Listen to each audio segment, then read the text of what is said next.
Parents and teachers. Learn how to teach the law of attraction to children. Imagine having everyone in your family or classroom practicing the law of attraction. This section is dedicated to giving you information, tools, and fun games to help you teach the message of the law of attraction to children in an easy way.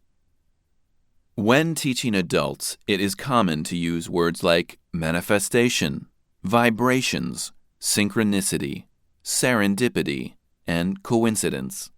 When teaching the law of attraction to children, it is important to talk to them at their level using words they can relate to.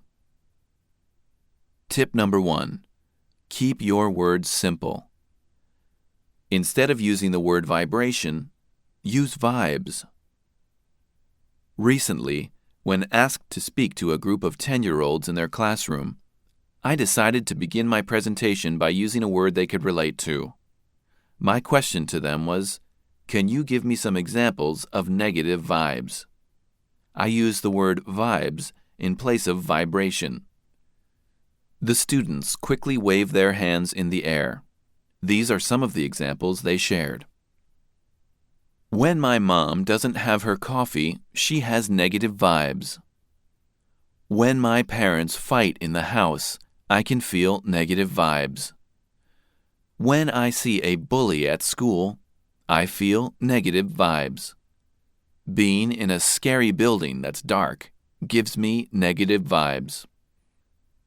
Clearly, these kids knew exactly what a negative vibe was, and they agreed that being around others who had negative vibes or having a negative vibe themselves was not a great feeling to have. Tip number 2. Get children to buy in or own a new concept by getting them to answer questions from their own experience. Next, I used a picture of a light switch on the blackboard, showing the on and off position. On meant you had a positive vibe, and off meant you had switched off your positive vibe and had a negative vibe instead. After having the students agree it felt better to have a positive vibe instead of a negative one, I asked them if they wanted to learn how to change their negative vibe to a positive vibe. They all excitedly said, yes.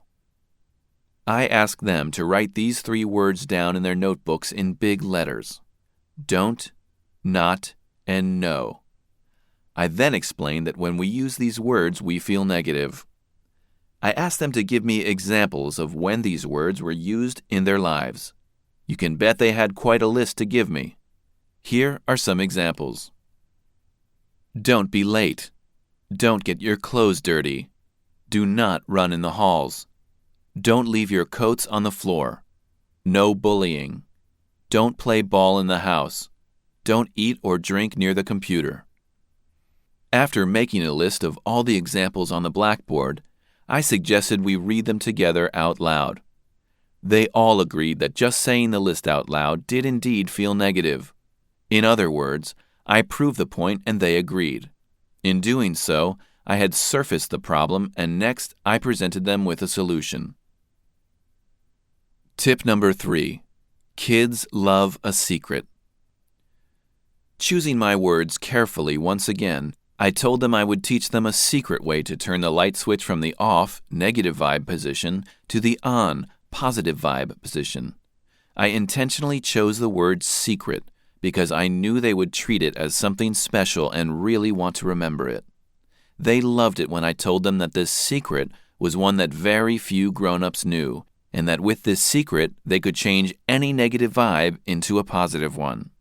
The students learned that the secret to switching their vibes was to ask themselves a very simple question. Each time they heard themselves saying don't, not, or no, they were to ask themselves, so, what do I want?